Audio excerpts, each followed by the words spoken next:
This is the Late Round Podcast with your host, JJ Zacharisa.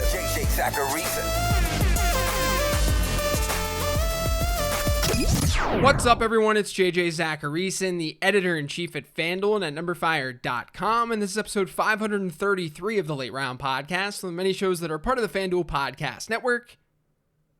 Thanks for tuning in. Hey, golf fans, FanDuel has a special free-to-play game centered around PGA Tour events. Make golf prop picks on the final round of any PGA tournament on CBS for your chance to win a share of $5,000. Prior to the start of the final round, go on the FanDuel Sportsbook app and submit answers to all the game's prop questions. Answer the most correctly for a chance to win money prizes. Head over to FanDuel for the next PGA Tour event and pick some props for the final round. Age and location restrictions apply. No purchase necessary. Void where prohibited. Payouts paid in non-withdrawable site credit that expires 7 days after receipt. For more information, visit fanduel.com/freegames/swing-for-the-green. The first question this week is from @KoreanRye. Last year, you pushed Davante Johnson as the next Godwin. He did pop. Who is this year's Deontay?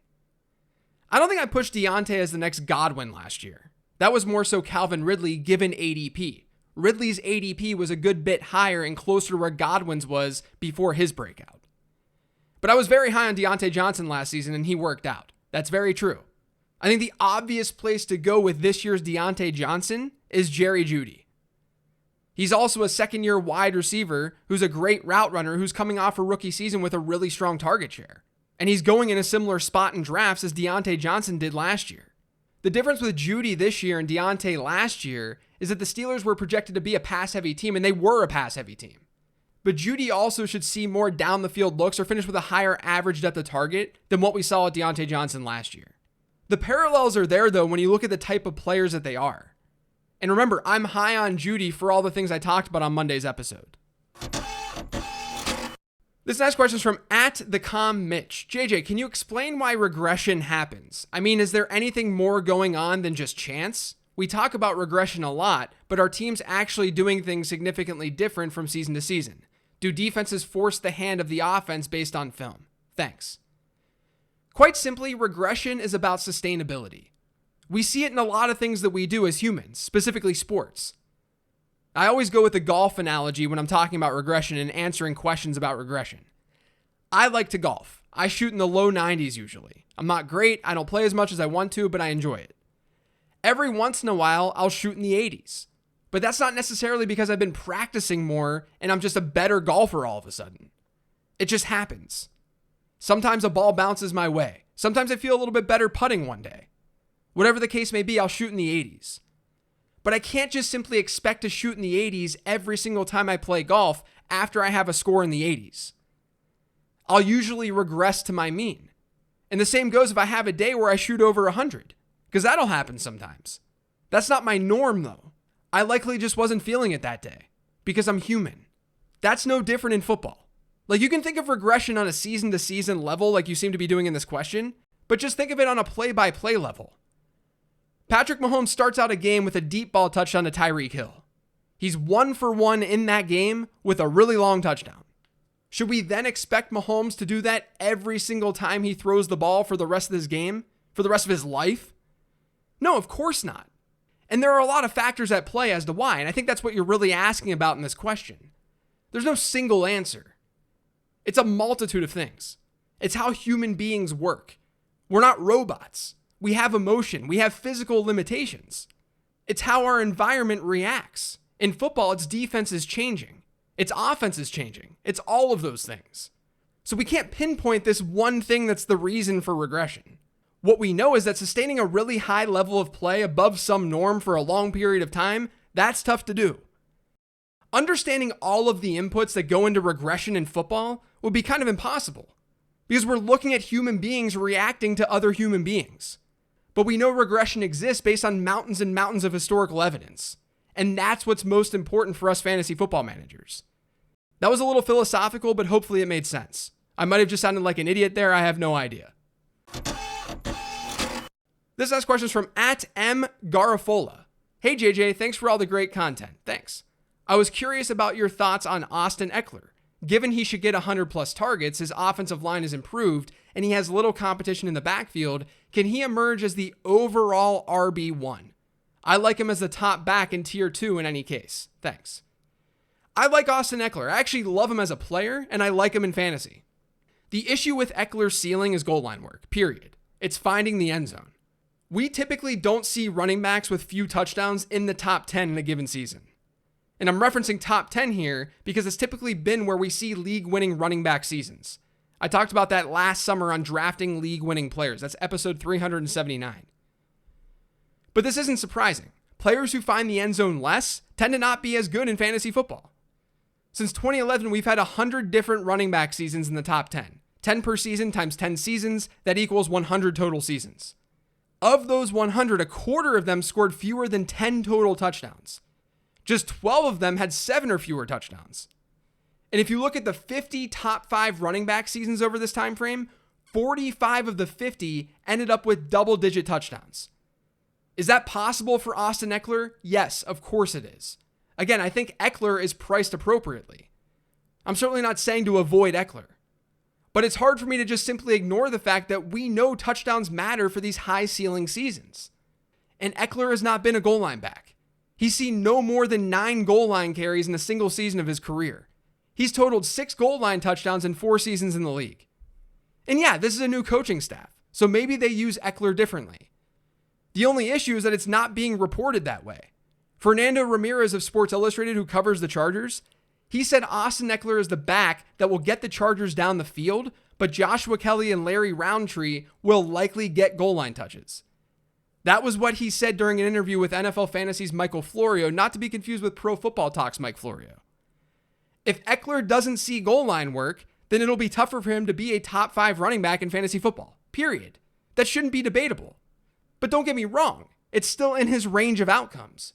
Maybe not the RB1 in fantasy football, but a top 5 back, sure. I can see that. We just have to play probability a little bit here. That's what this game is all about. And to me, Ekeler's a super high floor bet with some decent upside. And he's being drafted around players with more of a ceiling, but not as much of a floor. So to me, he's properly valued. And I'll have some Austin Ekeler this year. But he'll need a lot to break his way to be the overall RB1 in fantasy football. Goal line work is one of the places he's got to see improvement, period. I'm just not 100% convinced that he's going to see all that much goal line work. This next question is from @DollEMJV. Do you think there's a benefit to early onesie positions given the resultant roster clarity that it results in? For example, drafting Kelce means you don't need to consider a tight end caddy, whereas drafting a guy like Jarwin might tempt you to draft a caddy to avoid a complete positional punt if the sleeper never awakens, giving you an extra burner spot on your bench for speculating. Yes, absolutely yes. This is something I've talked about on this show for years. I haven't been someone who says you absolutely need to take an early round tight end, especially a few years ago. But what's been consistent is the benefit that you have when you have a plug and play tight end like Travis Kelce. You don't have to worry about the position clogging your roster. Now, to be fair, in most leagues, if you go with a late round tight end approach, you don't need to be rostering a ton of tight ends. You can usually play the waiver wire in most leagues. But yes, this is and has always been an added benefit specifically with the tight end position. And for the record, another sort of unnoticed benefit is the predictability side of things. A top tight end gives you X amount of points more than a baseline player at the position, sure. But he's also just more predictable, and that helps. That's valuable. This isn't the end-all argument, though, because you still have to weigh supply and demand, and you still have to look at the kind of players that you can get late. But specifically for tight end, yes, this is absolutely one of the benefits. At quarterback, it's a little bit different. Before last year, quarterbacks have not been predictable at all on a season-long level. The correlation between preseason expectation, or ADP, versus how many points a quarterback scores has been close to 0. On a weekly level, quarterbacks are predictable. On a season-long one, they're not. What that means is that you make the wrong assumption when you get the QB1 in your draft. And that's historically. It's a little bit different in today's game, given all the stuff I've talked about over the offseason. But you make the wrong assumption that the quarterback that you're taking early is absolutely going to be a plug-and-play starter, and that you can't get replacement level points from the waiver wire. High-end tight ends, and I'm only talking about the top tier ones, they've been more predictable on a season-long level than quarterbacks have through the years. So it's different with them than quarterbacks. So this idea to me carries more weight for tight ends than quarterbacks. This next question says, a few years ago when Gronk was the consensus tight end 1, he was going in the late first round. If I remember rightly, many analysts felt that was too high. This year, Kelce is going in the first. How do you feel about Kelce in the first? And has something changed about how we view early round tight ends? So I was against Gronk in the first round for many years. And I actually stand by that assessment given what we saw with Gronk year over year. According to my ADP expectation formula, Gronk wasn't someone who far exceeded ADP very often as an early round pick. And you can see that even based on how the market viewed him year over year.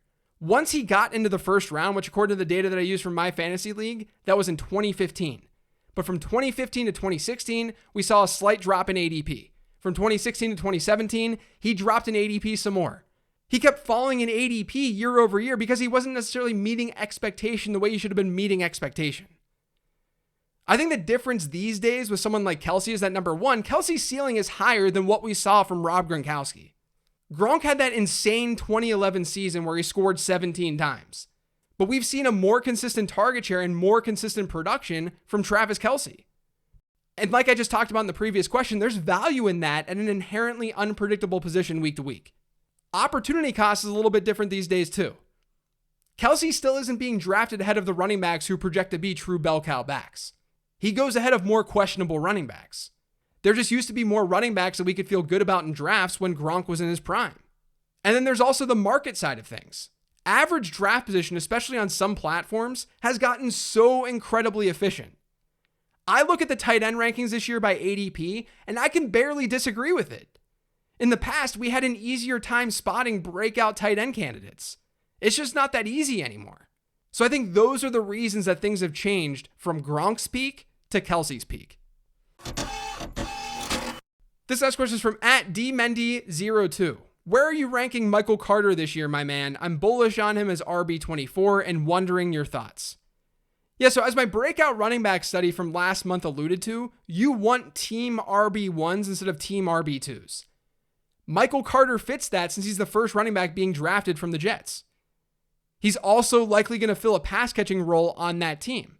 That's another thing that you should be looking for with your middle and late round running back picks. That alone makes me into him. RB24 is a little bit too rich for me though. I have him at RB29 and he's behind someone like Trey Sermon who I think presents more upside. But Carter's a good RB2 pick for teams going with a more modified 0 RB or an anchor RB, whatever you want to call it, RB approach. I think he'll at least provide a safe enough floor in PPR formats this year. I just don't know if that ceiling is incredibly high. This next question is from @everysportisbad. Love the show. Thanks. Do you think your and everybody else's ADP studies this year have shifted people's tendencies enough that they're not relevant anymore? I'm thinking especially in terms of the running back dead zone and best ball drafts pushing running backs lower than ever before. So I have a lot of random thoughts on this. First, I don't think I have the ability to move ADP. I really, truly don't. I think general ideas that get picked up by a lot of analysts, like the running back dead zone idea, that can change and alter ADPs for sure. But me individually, I don't think I can. But here's the thing about this question, in my opinion. I think with the rise in best ball drafts throughout the offseason and so many hardcore fantasy players doing those best ball drafts, it's really easy for us to get a warped understanding of ADP. Like my podcast is one where I capture a lot of hardcore fantasy football players. I know that. But I also get a little less hardcore of an audience during the season. I know this factually because my podcast numbers are much better in season than out of season. We have to keep in mind, whether you're listening to a show or if you're an analyst yourself, we have to keep in mind who makes up the fantasy football population. And even though best ball leagues are our fantasy football world during the offseason, the people participating in those best ball leagues are still quite small compared to all the people who play fantasy football. What that means is that this super sharp ADP that we see in best ball leagues, it's not going to be nearly that sharp in your typical season-long league. And the majority of people who listen to my show are still focused on their home leagues most.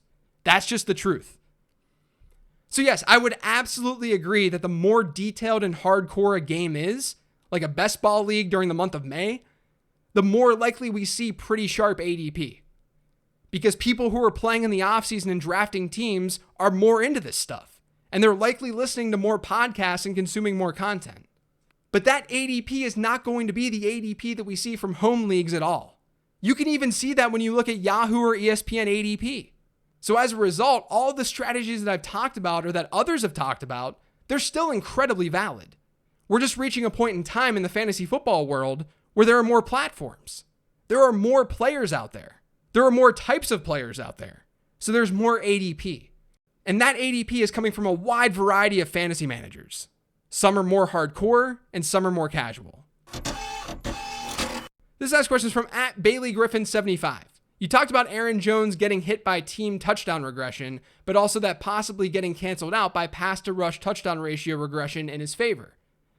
Does this mean Davante Adams is in for double negative regression? Should we lower his ranking, or is he just that good? So I wouldn't think of it as double negative regression. It's just regression. His touchdown totals last year happened because of all the things that I've talked about around the Packers offense and Aaron Rodgers. Rodgers had a really high touchdown rate, and he threw the ball a heck of a lot close to the end zone. The Packers then, in turn, had a high pass to rush touchdown ratio. So I wouldn't think of it as like compounding regression. It's just regression. I still have Adams as my wide receiver 1 though, because regression doesn't mean that the dude is all of a sudden bad. He still projects to have one of the highest target shares in the league. He's still playing with one of the best quarterbacks in the league. He's still in an offense that will likely be above average at scoring touchdowns this year. And he's still going to see a lot of red zone work. I mean, the guy averaged 25.6 PPR points per game last year. He was almost 4 points higher than Tyreek Hill, the wide receiver 2. And Hill himself had 17 total touchdowns.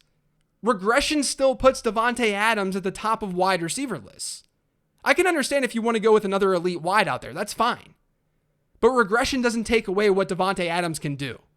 And what he can do is ball out. The last question this week is from @Eddie_straight. Not really fantasy related, but can we hear the Reeves self-air horn again? It's been too long. Okay, for all you late round podcast OGs, here you go. That's going to do it for today's show, though. Thanks to all of you for listening. If you've yet to subscribe to the Late Round Podcast, make sure you are by searching for it pretty much anywhere podcasts can be found. And don't forget to follow me on Twitter @LateRoundQB. Thanks, everyone. Enjoy your weekend. Happy drafting, and I'll talk to you next week.